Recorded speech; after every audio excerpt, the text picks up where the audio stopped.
La commission des affaires culturelles et de l'éducation de l'Assemblée nationale a validé en fin de matinée par un vote la publication du rapport d'information de la mission chargée de dresser un panorama et un bilan de l'éducation prioritaire, mission que j'ai eu l'honneur de présider, Madame Agnès Carrel étant rapporteure. Donc le but de ce point presse est de vous présenter un certain nombre de conclusions que nous pouvons tirer de ce rapport et également d'indiquer ce qu'est la position de mon groupe politique, le Rassemblement national, s'agissant de la politique publique d'éducation prioritaire. Bon, tout d'abord, comment a été organisée la mission? Elle a duré 6 mois. Madame Carrel et moi avons auditionné de nombreuses personnes, à peu près 52. Nous sommes allés dans 3 académies, à Clermont-Ferrand, à Créteil, à Créteil et aidez-moi. Marseille, j'ai oublié Marseille, excusez-moi. Marseille, on a également auditionné des recteurs d'outre-mer, dont celui de Mayotte. Bref, nous avons fait un tour à peu près complet des acteurs de l'éducation prioritaire, aux fonctionnaires du ministère, directeur général des enseignements scolaires, des GRH, DEP, recteurs, inspecteurs d'académie. Et sur le terrain, donc, nous avons rencontré aussi des acteurs du quotidien de l'éducation prioritaire. Donc le rapport, je souhaitais qu'il se déploie dans 3 directions, qui sont 3 directions légales, législatives. Je m'explique. Il fallait partir pour dresser un bilan de 40 ans d'éducation prioritaire, des objectifs généraux de celle-ci, qui ne peuvent être différents des objectifs généraux du système éducatif. Quelles sont les missions principales du système éducatif français? C'est dans la loi, dans le Code de l'éducation, c'est transmettre des connaissances, transmettre les valeurs de la République et permettre la poursuite d'études ou l'insertion professionnelle. Ces 3 points-là ont servi de grille de référence, d'axe pour les auditions et les visites. Ça nous a permis, c'est une grille de lecture au fond, d'essayer de comprendre et d'approcher la réalité de l'éducation prioritaire dans son développement. Donc, le rapport établi par Mme Carrel a été donc, comme je vous le disais à l'instant, validé par la Commission. J'ai estimé dans mon propos liminaire qu'il était parfaitement fidèle à ce que nous avions pu constater, qu'il rendait parfaitement compte des informations que nous ont délivrées les personnes et institutions auditionnées, et que de ce point de vue-là, il pouvait servir de base à un débat public désormais sur l'avenir de l'éducation prioritaire. C'est une politique publique dont nous ne pouvons pas nous passer, que les choses soient bien claires, nous ne pouvons pas nous en passer. Par contre, se pose la question, évidemment tout de suite, de son efficacité, de son efficience. Est-elle un échec ou est-elle une réussite? Ça, c'est la question que tout le monde, que tout le monde se pose et dont chacun attend la réponse, bien sûr. Alors, en termes d'efficience, c'est-à-dire d'utilisation des moyens, d'optimisation des moyens, on peut dire que des progrès sérieux ont été réalisés en 40 ans. Par exemple, les personnels de l'éducation prioritaire sont extrêmement stables sur leur poste. Nous avons rencontré des gens qui sont là depuis 15 ans et qui n'entendent pas en partir. Ils ont été incités par des mesures prises par la DGRH et par les ministres successifs à rester stables sur les postes, ce qui est indispensable à la continuité de l'action éducative, bien sûr. Un certain nombre de mesures ont été prises qui montrent que le système est plus efficient qu'avant. La question clé, c'est quand même l'efficacité. Est-il efficace? Là-dessus, le rapport reste assez discret, mais en le lisant attentivement, on peut considérer que la mission de l'éducation prioritaire, c'était, du point de vue scolaire, de réduire les écarts de performance scolaire, donc mesurés par des évaluations, entre les élèves de REP, de réseau d'éducation prioritaire, et les élèves hors REP. C'est ainsi que c'est écrit dans différents textes, y compris budgétaires, comme des objectifs assignés à l'éducation prioritaire. Cet objectif n'est pas atteint. En 40 ans, nous n'avons pas réussi à diminuer de manière sensible la différence de performance scolaire des élèves scolarisés en REP vis-à-vis de ceux qui sont scolarisés hors REP. Ça, c'est un fait objectif. À quoi est dû cet échec relatif? Je dis relatif parce que s'il n'y avait pas l'éducation prioritaire, je pense que la situation serait bien pire, n'est-ce pas? Donc il ne faut pas jeter le bébé avec l'eau du bain, il faut rester nuancé dans l'appréciation. À quoi est dû donc cet échec relatif? Je considère pour ma part qu'il est dû à plusieurs facteurs. D'abord, la trop grande dispersion de l'éducation prioritaire. Aujourd'hui, 21 en fait, des élèves d'école, enfin des écoliers et des collégiens relèvent de l'éducation prioritaire. 1/5 des effectifs, c'est beaucoup trop. C'est beaucoup trop parce que ça consomme énormément de moyens, ça disperse les moyens, ça ne permet pas la concentration des moyens sur le noyau dur de l'échec. Ce taux excessif, à mes yeux, de scolarisation dans l'éducation prioritaire est dû à des politiques successives qui se sont entassées, si je puis dire, les unes après les autres, la dernière en date étant celle de 2014 de Mme Vallaud-Belkacem. Il faut noter aussi que ces politiques n'ont jamais été évaluées par le système éducatif, ce qui quand même est un grave défaut en matière de pilotage pour des politiques qui coûtent quand même entre 2,3 milliards, c'est le surcoût REP, ou 8 milliards si on prend la masse salariale avec. Donc, si vous voulez, il y a déjà ce problème systémique, c'est qu'il y a un périmètre beaucoup trop large. Et l'une des recommandations du rapport de Mme Carrel, recommandation à laquelle je souscris totalement, c'est de resserrer, une des premières conclusions, c'est qu'il faut resserrer l'éducation prioritaire sur les 360 établissements de REP+, enfin 360 réseaux, soyons précis, de REP+, un réseau étant, je vous le rappelle, un collège et ses écoles de recrutement, de secteur. Sans quoi, la dispersion des moyens ne permettra pas d'obtenir des résultats. Ces REP+, sont tous situés, pratiquement tous, dans les 300 quartiers prioritaires de la ville. C'est le cœur et le nœud du problème. Donc, si vous voulez, cette proposition qui est la numéro 40, vous verrez le rapport, il y a 52 propositions de Mme Carrel. Certaines sont assez éloignées du sujet, sont très générales, comme par exemple revoir les rythmes scolaires. On peut en parler, bien sûr, mais d'autres sont parfaitement dans le cœur de cible. Il y a 3 propositions auxquelles je souscris totalement. 1, je viens de le dire, resserrer le dispositif sur les 300 REP+, je vais y revenir.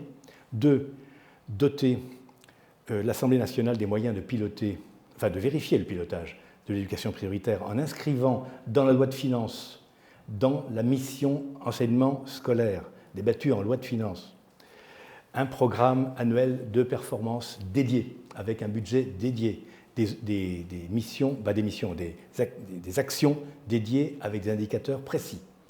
Si nous faisons cela, il faut modifier la loi de finances pour ça, nous le ferons probablement au mois d'octobre, nous verrons bien comment mais en tout cas, moi je ferai un amendement là-dessus.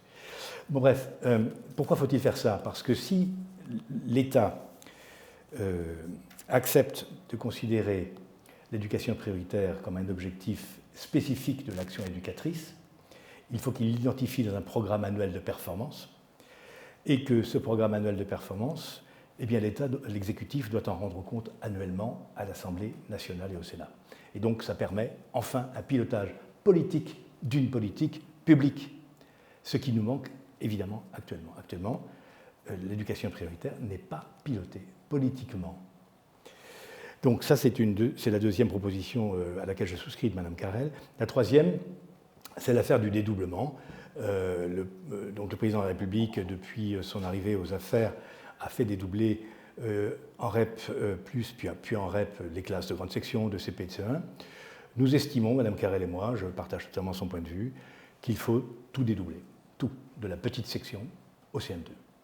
Alors, ce dédoublement ne s'exercerait pas en haut de manière directive, il serait permis aux écoles de dédoubler, y compris dans les petites sections, où tout se joue au tout début d'ailleurs, et y compris en CM2, puisqu'il a été noté, au passage, que lorsque le dédoublement s'arrêtait, actuellement, le dédoublement s'arrête en CE1.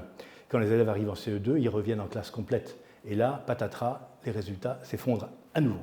Donc il faut les porter jusqu'au bout. Je partage ce point de vue, mais je pense qu'il faut que ce soit inscrit, ça, dans le projet d'école et que ce soit managé par l'équipe pédagogique elle-même. Simplement, il faut en donner la possibilité budgétaire aux écoles. Donc ces 3 préconisations, je les reprends totalement à mon compte. Mais revenons au cœur de cible. Si j'insiste tant sur le fait qu'il faut absolument resserrer la politique d'éducation prioritaire sur les 360 réseaux situés dans les 300 quartiers de politique de la ville, c'est parce qu'à mes yeux, et là la politique reprend ses droits, c'est tout à fait normal dans ces lieux, n'est-ce pas? C'est le cœur de cible. Qu'est-ce que j'entends par cœur de cible? Dès l'origine, l'éducation prioritaire a été conçue pour donner plus à ceux qui sont moins et pour remédier à des difficultés scolaires de populations qui étaient à l'époque logées dans les cités de transit et dans les écoles qui étaient adjointes à ces cités, qui en faisaient partie. Bien. Le problème n'a pas changé de nature. Ça n'est pas un problème territorial. Ça n'est pas un problème, enfin uniquement territorial. Ça n'est pas uniquement un problème social. C'est un problème culturel. C'est un problème civilisationnel. C'est un problème linguistique. Quand les élèves des quartiers prioritaires de la ville, nous sommes allés à Marseille, je pense à cet exemple, pour illustrer mon propos, quittent l'école qu'ils ont fréquentée pendant 6 heures dans la journée, 4 jours par semaine, ils retournent dans leur famille, mais ils retournent aussi dans leur milieu, dans leur cité. Et quelles sont les caractéristiques visibles, constatables par tous, de ces milieux et de cette cité? C'est que ces cités sont des cités que l'on appelle territoire perdu de la République, ça c'est Ben Soussan, que l'on appelle territoire conquis de l'islamisme, ça c'est Bernard Rougier, que l'on appelle archipel français, ça c'est Jérôme Fourquet. C'est-à-dire ce sont des cités où la République française n'est plus chez elle. D'ailleurs, les émeutes qui ont eu lieu tout récemment, qui n'ont pas eu lieu que là, d'accord, mais enfin qui ont aussi eu lieu là, démontrent clairement que nous avons perdu le contrôle de ces territoires et qu'il faut le reprendre. Donc quand les élèves quittent l'oasis républicaine qu'est l'école primaire, ils repartent dans ce milieu-là, qui est pour eux, je le pense, foncièrement un milieu délétère, car il est contrôlé par l'islamisme militant, frériste, wahhabiste et salafiste. Il est également contrôlé par les caïds qui tiennent le bas des immeubles et l'entrée des cités. J'ai moi-même été contrôlé pour entrer dans une école par des choufs locaux, hein, qui nous ont checkés, comme on dit, dans leur jargon. Et puis en plus, les élèves sont à ce moment-là soumis dans leur famille à un bain linguistique qui n'a absolument rien de français, hein, puisqu'on regarde Al Jazeera, notamment, hein, pas seulement, et on regarde sur les réseaux sociaux des images qui sont très éloignées de la paix civile en France. Et je féminise volontairement. Donc, les quartiers sensibles sont le cœur de cible de l'éducation prioritaire. Mais j'irai plus loin. Ce devraient être les cœurs de cible de l'action de l'État. Or, nous avons, à l'occasion de ce rapport, pu constater que les politiques publiques de l'État conduites dans ces quartiers, par exemple les cités éducatives, par exemple les quartiers de reconquête républicaine, ça existe aussi, hein, et autres comment dirais-je, opérations menées par l'État en dehors de l'éducation nationale, que tout cela n'était pas du tout coordonné avec les réseaux d'éducation prioritaire. C'est toujours en silo, en tuyau d'orgue. Chacun fait dans son coin, avec de l'argent, beaucoup d'argent d'ailleurs, mais c'est très bien, ce qu'il a à faire dans son domaine, éducatif, scolaire, sportif, culturel. Tout ça sont des tuyaux d'orgue qui ne convergent pas, évidemment, par définition, et qu'il faut absolument coordonner. Et ça, c'est une autre recommandation du rapport que je reprends à mon compte. Et j'estime que dans les 360 REP, la politique de reconquête républicaine et laïque doit passer par l'école, mais également par la culture, par le sport, par l'action sociale, par l'action policière. Bref, qu'il doit y avoir une cohérence de l'action de l'État pour reprendre le contrôle. Il ne s'agit pas seulement de contrôle, hein, il s'agit aussi d'assimiler. Il s'agit de faire de ces petits enfants des élèves de l'éducation nationale pour en faire des citoyens français. Parce qu'il faut quand même revenir aux fondamentaux. Qu'est-ce que l'éducation nationale? C'est une ambition républicaine portée depuis Jules Ferry, n'est-ce pas, qui consiste à faire d'enfants, venus de leur milieu, quel que soit le milieu, de faire d'enfants, infant signifie qui ne sait pas parler, hein, étymologiquement, d'enfants, des élèves. Et des élèves de l'école républicaine pour en faire des citoyens français. Pas des citoyens du monde, des citoyens français. Pour les citoyens du monde, on verra plus tard, quand ils seront déjà eux-mêmes citoyens français. Vous voyez, donc c'est ça l'objectif central, et c'est ça qui manque, non pas dans le rapport en parle un peu, et de toute façon, honnêtement, le rapport ne fait, comme je vous le disais, que traduire ce que nous avons entendu. Mais aucun recteur, aucun directeur général d'administration centrale ne nous a parlé de l'enseignement des valeurs de la République. J'ai ici amené, par curiosité pour vous, le référentiel pour l'éducation prioritaire. Vous pouvez le lire, il est en ligne, hein. Le mot République n'y figure pas. Le mot valeur de la République n'y figure pas. Il y a 15 pages de baratin pédagogique, excusez-moi d'être un peu vulgaire, mais c'est ça. Hein. Et on oublie juste que l'objectif de l'école, c'est de faire des citoyens français. Et c'est un petit peu une lacune, c'est ce que j'appelle une zone d'ombre, ce que j'appelle un angle mort de la politique d'éducation prioritaire. Donc moi je considère, pour conclure, et nous considérons avec le groupe Rassemblement National, qu'il faut changer de paradigme. Cette politique d'éducation prioritaire doit être repensée de fond en comble. Et il faut mettre en face de cette politique des objectifs politiques, ce qu'a toujours eu l'école de la République, à savoir assimiler les populations qui vivent dans ces quartiers et les élèves qui viennent chez nous, et en faire des citoyens français. Il n'y a pas le choix. Sans ça, c'est séparatisme, et ce mot, ce n'est pas moi qui l'invente, c'est Emmanuel Macron dans son discours des Mureaux. Sans ça, nous aurons le séparatisme, nous aurons les émeutes, nous aurons la guerre civile. C'est exactement ce que nous voulons éviter. Donc, je considère pour ma part qu'il faut changer de paradigme et organiser une politique publique avec un plan d'urgence pour les REP, notamment sur l'enseignement de la langue, non seulement sur l'enseignement de la langue, et sur l'enseignement du récit national français, de manière à ce que les enfants puissent se situer dans l'espace-temps historique et dans la société française. Nous voulons faire ce que voulait faire Renan, c'est-à-dire un plébiscite quotidien pour vivre ensemble. Actuellement, ce plébiscite quotidien n'existe pas, puisque lorsque les soulèvements ont eu lieu il y a 15 jours, qu'a-t-on attaqué? Tous les bâtiments publics qui portaient un drapeau français à leur fronton. Et cela a une portée symbolique et politique qu'il ne faut pas sous-estimer. Je vous remercie. À votre disposition pour des questions.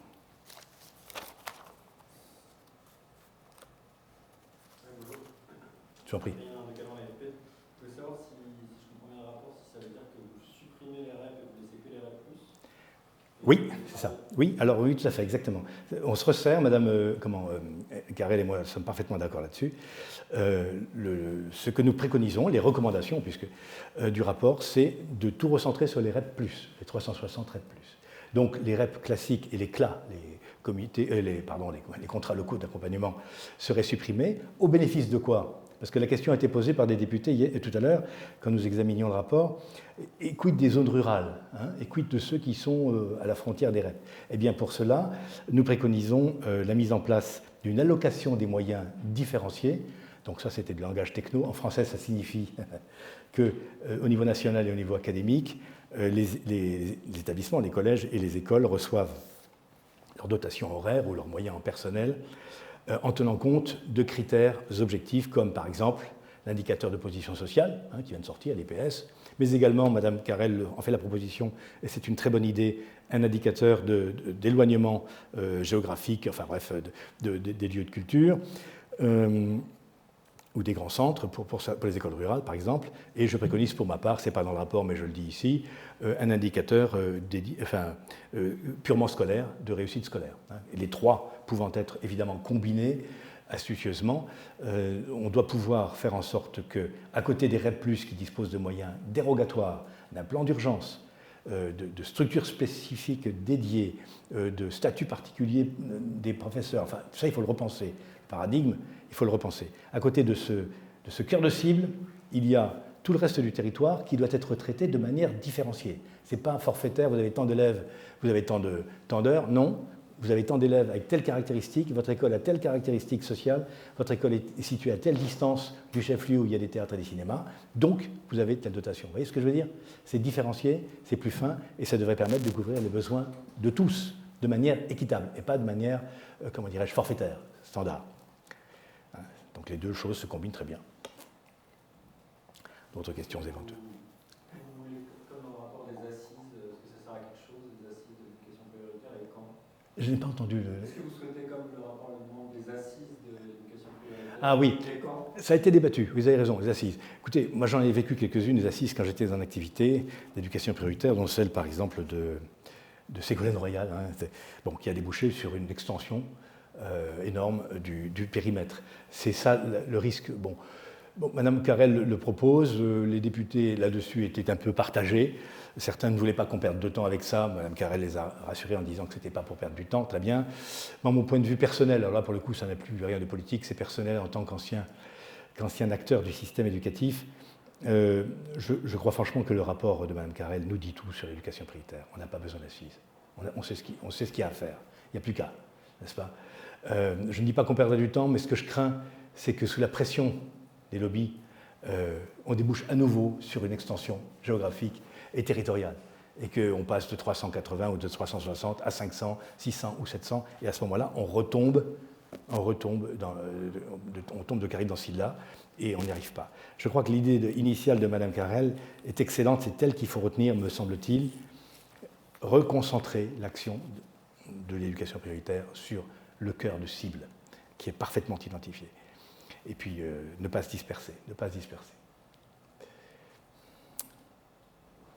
la question des expérimentations pédagogiques, est-ce que vous êtes favorable à ce qu'il y ait plus de souplesse dans chaque établissement? Oui. Oui, sans aucun doute. Moi, je pense sincèrement que, vous voyez, prenons la question des dédoublements. Donc, pour l'instant, c'est dédoublé dans toutes les classes de grande section à CE1, dans toutes les matières, toute la journée. Bon, c'est très bien, l'idée est bien, sauf qu'en pratique, ça n'est pas très pratique, justement. Parce que, ça a été dit d'ailleurs dans le rapport, Mme Carrel le dit très bien, est-il vraiment nécessaire de dédoubler une séquence de sport collectif? Est-ce qu'on est mieux sur un terrain à 20 ou est-ce qu'on est mieux à 8 ou à 10? Vous voyez, par exemple.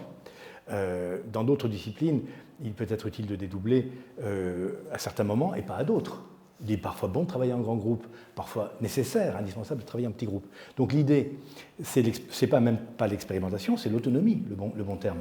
Moi, je pense que les écoles doivent bénéficier des moyens leur permettant de tout dédoubler, et elles en font ce qu'elles estiment devoir en faire.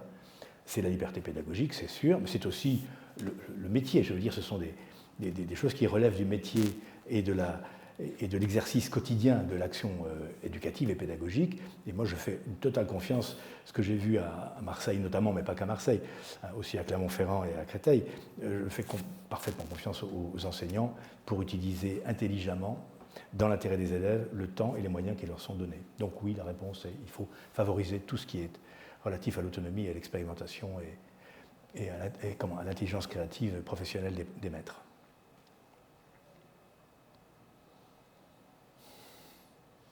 J'ai une dernière question, je vous laisse tranquille.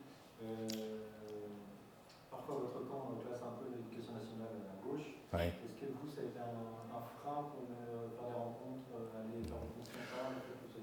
Non, de manière implicite avec Mme Carrel, elle appartient au groupe Horizon, j'appartiens au groupe Rassemblement National, nous avons décidé de mettre entre parenthèses le temps de l'observation et de l'analyse, nos divergences idéologiques et politiques, parce que ça aurait été contre-productif. Il y a vraiment eu deux temps. Il y a un temps pour l'observation et l'analyse qui a été respecté, qui donne ce très bon rapport. Et puis maintenant s'ouvre le temps politique, où vous l'avez vu, je défends le point de vue que nous exprimons sur les missions de l'école, sur la mission assimilatrice de l'école. C'est des points de vue qui ne sont partagés, peut-être sûrement pas par Mme Carrel, je n'en sais rien. Vous lui poserez la question. Enfin, la politique reprend ses droits. Sur le terrain, non, je n'ai pas été embêté, sauf à Marseille où Sud Éducation m'a empêché de visiter un collège, oui. Ça a donné un petit incident assez dérisoire, puisque de toute façon, nous avons quand même pu recevoir les principaux de collège. Pour moi, c'est une anecdote sans intérêt. Mais la mission s'est très bien déroulée dans un climat apaisé et professionnel.